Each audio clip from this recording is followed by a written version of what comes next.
Now, India has also hit back at the U.S. and EU, exposing the duplicity on Russian trade. India's Ministry of External Affairs, in a 6-point statement, responded to recent criticism for its purchases of Russian oil and tough talks from the EU and President Trump. In a social media post on Monday, Trump escalated his threat of additional penalties on India for the country's purchases of Russian oil. However, the post did not specify by how much tariffs would be hiked. Now, Trump, in a Truth Social post, had said, India is not only buying massive amounts of Russian oil, they are then, for much of the oil purchase, selling it on the open market for big profits. He added they don't care how many people in Ukraine are being killed by the Russian war machine. Because of this, I will be substantially raising the tariff paid by India to the U.S. In response, India's MEA, in a statement, exposed that the EU and the U.S. do more business with Russia. India's foreign ministry criticized what it called targeting by the U.S. and EU over its oil purchases from Russia. The ministry called these recent actions and commentary unjustified and promised to defend the country's interests.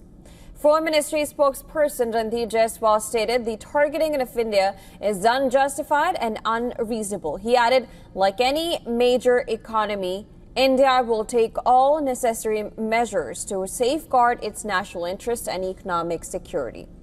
In a 6-point rebuttal statement, the MEA pointed to the EU and the U.S. trade with Russia being bigger than India's. The statement said India's imports are meant to ensure predictable and affordable energy costs to the Indian consumer. They are a necessity compelled by the global situation. The statement added, however, it is revealing that the very nations criticizing India are themselves indulging in trade with Russia. Unlike our case, such trade is not even a vital national compulsion. Now, previously, Europe had repeatedly criticized India for its Russia purchases. However, India has diplomatically showed a mirror to the region for its trade ties with Moscow. Last week, Trump tried to force India's hands to halt its Russian oil and defense purchases. On Friday, the U.S. president shocked India with a 25% tariff rate and also threatened additional penalties for its Russian ties.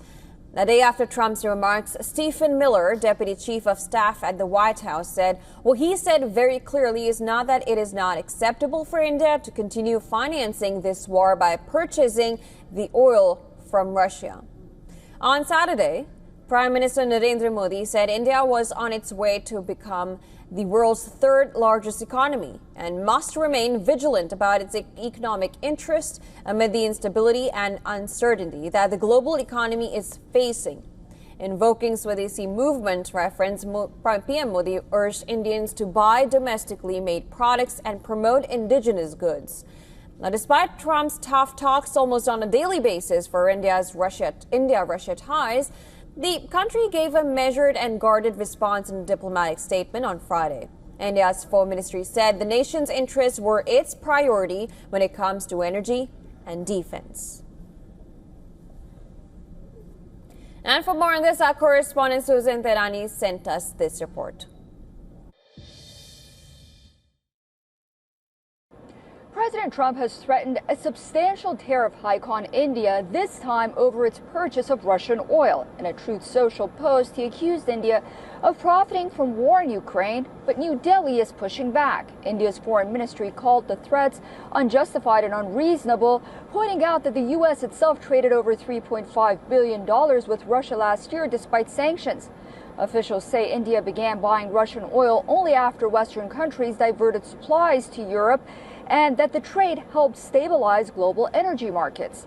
Experts also note India's refineries operate independently and choose suppliers based on economics and not politics.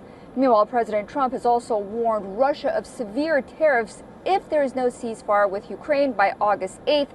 U.S. envoy Steve Witkoff heads to Moscow this week. Susan Tehrani reporting from New York for WION World is One.